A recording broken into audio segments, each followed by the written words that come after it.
Hey, me family. I wanted to get on here and tell you, there's a lot of people in here that are new to the group and probably don't know what a Freedom Day is, or why we even talk about it or celebrate it or encourage people to do it. So first of all, what is a Freedom Day? Freedom Day is when someone, rather than just passively going inactive in the church, slipping away, hiding, it's an opportunity where, someone basically takes it upon themselves to publicly proclaim that I no longer am Mormon. I'm no longer believing. I disassociate myself. And it gives them an opportunity to say why, rather than having people make up all kinds of assumptions and conclusions about them. It's a way that they can basically be understood and explain themselves. And some people do it really strong and take a really hard stance on a lot of different things that didn't work for them. And some people do it very tactful and passively and basically just tell people, I loved my time here and I'm grateful for it, but I'm moving on to the next chapter of my life and so forth. And so really it's just, for me, it's the difference between just kind of going away quietly, which is what the Mormon church wants you to do, and the difference between, taking a stand and proclaiming what your truth is. It's called freedom because the church no longer has power or a hold on you. It has no power over you, you see? And so some people would disagree and say that, well, that's not necessary. Just live your life and just do what you want anyway. You don't owe an explanation to anyone and so forth. And so that's where I personally take issue with that statement, because if people don't want to do it, they don't have to do it. That's okay.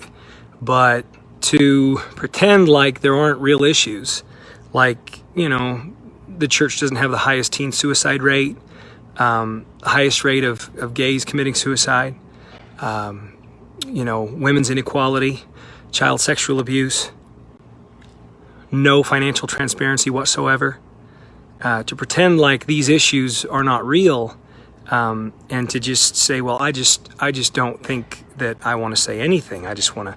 Fine, you do that, but don't judge people that want to make a difference, because as far as I'm concerned, there's a real problem going on, and I want to see some change around that. And the way that I see change around that is by people speaking up. And we have this platform, we have this microphone. It's like the church won't give people the microphone in church. So you've seen people go and hijack sacrament meetings and fast and testimony meetings and share their truth. But we don't have to do that because we have this platform, social media, the internet. We have a way that we can share our beliefs and our truth, and we can do that in a very peaceful way, and we can make a difference. And it is making a difference. My opinion is that these Freedom Days will be the church's kryptonite. I mean, it's gonna hurt them bad, because people will say things like, well, I always believed the truth claims of the church, and then I became aware of, such and such resource or such and such a resource or such and such information. And boy, it'll open up people's eyes, and people will stop. Like one person said recently to my wife, Crystal, that she said, I didn't want to believe that you had a reason to leave, and I judged you harshly. But she said, but you opened my eyes. And I actually, in the back of my mind, I couldn't help but think, wait a minute, there's a lot of people leaving, and do they all know something I don't know? And that is what got her on the road to her own, truth crisis and her own, freedom. So, guys, I hope that we can inspire more people to do these Freedom Days.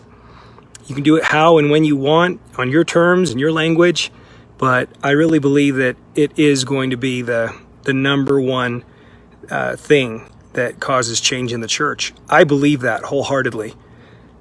I believe that change happens from the bottom up, not from the top down.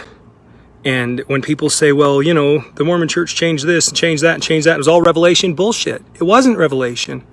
Polygamy wasn't revelation. The blacks in the priesthood wasn't revelation.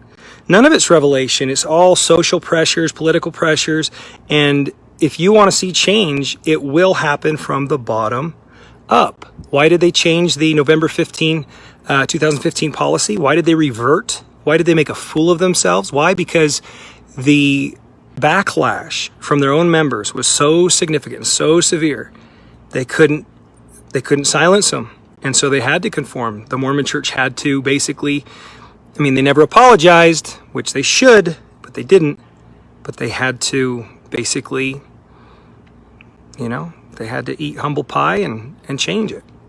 And so you want to see changes like I do around one-on-one interviews, child sex abuse, gays committing suicide, inequality, bigotry. You want to see change? More freedom days. More and more and more freedom days. Imagine if everyone in this group posted a freedom day.